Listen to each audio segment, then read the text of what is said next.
Hi, it's Alaska Granny. Can you still find Forever Foods on a budget? We know that the prices of everything have been skyrocketing, and we're even reading in the news that manufacturers are cutting back on the prices because people just won't pay the current prices and what inflation has been driving prices up. I don't know for sure that they're lowering prices anywhere that I've seen on anything that I'm choosing to buy, but it's nice to see that they are at least addressing the concerns of consumers. I needed to go into town today, so before I headed out, I looked up what are some of the prices of the Forever Foods at Walmart. Walmart is a store that's in a lot of communities, and so people can compare that price, and a lot of times it's less expensive than other stores in your area. Well, I was surprised to see how some of these prices compared. There were certain items that it was less expensive to buy the smaller package than to buy the larger one. And usually we try to look for the larger package is less per ounce. So you always want to be comparing the unit price. What is the price per ounce when you are shopping for your food? I was also shocked to see that some of the just basic beans, they're completely out of stock. And that's something that surprises me when you can just be scrolling through looking at all of the items. And then I realized that lots of them are out of stock. You don't get the same sensation when you're just browsing online, seeing that, oh, there's all these choices. But then if you really look, you don't have them. And this is obvious when I went into the store when I was looking for just the basic Forever Foods on a budget.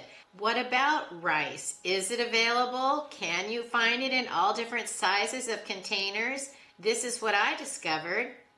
How about beans? You used to have practically a half of an aisle that had all different sizes and varieties of beans.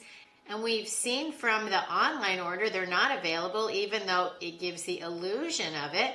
And then here we are in the store. There are not very many choices. And the prices of these basic foods has gone up.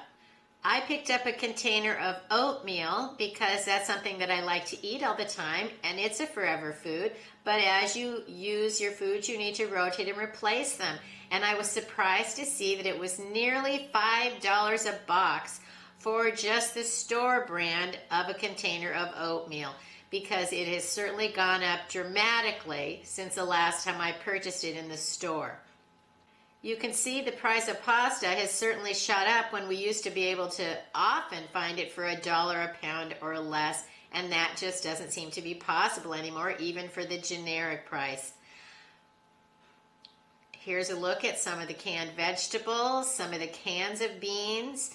And you can see, depending on what type you're looking for, the price is certainly different. I was shocked to see how much a can of chili is. Chili is something else that used to be like $1 a can or less.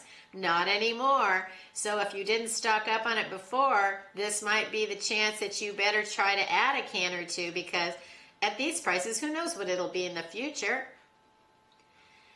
I like to buy the Idahoan potatoes. They used to be $1, but not any longer, but at least they still have them in the store. We're lucky here in Alaska that we can find the Augason Farms freeze-dried, long-lasting foods for emergencies in the Walmart. And yes, they still have them, most of the varieties, but boy, have the prices shot up. I was absolutely flabbergasted to see, for example, the price of eggs. They had the eggs, but I was shocked at how much the prices were. You can see they have a nice variety, but the prices are going up. So it may be we need to start refiguring our budgets, and not $1 a week. We maybe need to find $2 a week. Instead of $5 a week, maybe we need to find $10 a week. Maybe we need to up that budget so that we can continue to have the things that we need. Food is still available, but the prices are certainly going up a lot. If you're not familiar with Augason Farms, they're foods that are already sealed in number 10 cans, and they can last for up to 30 years. The variety does make a difference, but it is clearly labeled on the front of the package. They come with a nice sturdy plastic lid, and they're either dehydrated, freeze-dried. They're very simple emergency type foods that are not very expensive, but the price is increasing. And here was the biggest shock of all. Spam in a locked up glass case. I couldn't believe it. Spam hidden behind glass like a true treasure. You could buy tuna, chicken, any kind of meat, but not Spam, not corned beef. Those are truly treasures. And even when I was going to check out, they have turned most of the store into self-checkouts, but they were not open. And when I finally found a clerk that was open, she said they don't have enough people to work. And I said, but isn't that the point of self-checkout, that you don't have to do the work, that we have to do the work? Thank you for being here. So that there was a register that was open. She explained to me that the reason that Spam is locked up and they have to monitor the self-checkout is shoplifting is just unbelievably ridiculous how much shoplifting there is. It's too common. People are just making off with stuff. The stores are left trying to deal with that, which makes it inconvenient for the consumer.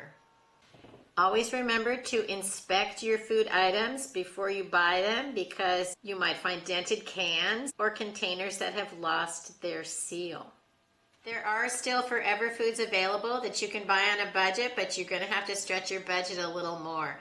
So if you don't have an ample supply of food set aside for a future unknown emergency, this might be a good time to check out what is still available where you live and to stockpile some extra food so that you'll have it in the future. Wondering what foods actually are the longest lasting Forever Foods? Here's a list and the life-sustaining shelf life estimate in years, information shared by the Mormon Church or the LDS Church. And you can see it lists all types of different dried foods, and then it also tells you how much you would want to store for, say, a month. It also tells you dry products that are not suitable for long-term storage due to moisture content, oils, and other concerns. So pay attention to which foods actually are going to last the longest. You can have all the other foods, just make sure that you're rotating them in a reasonable amount of time so that nothing gets wasted. Leave it in the comments below. What prices are you finding are increasing where you live? Has anything gone down in price? And is there anything that shocked you the last time you went to this store? I hope you'll like my video, share it, and please subscribe to the Alaska Granny channel.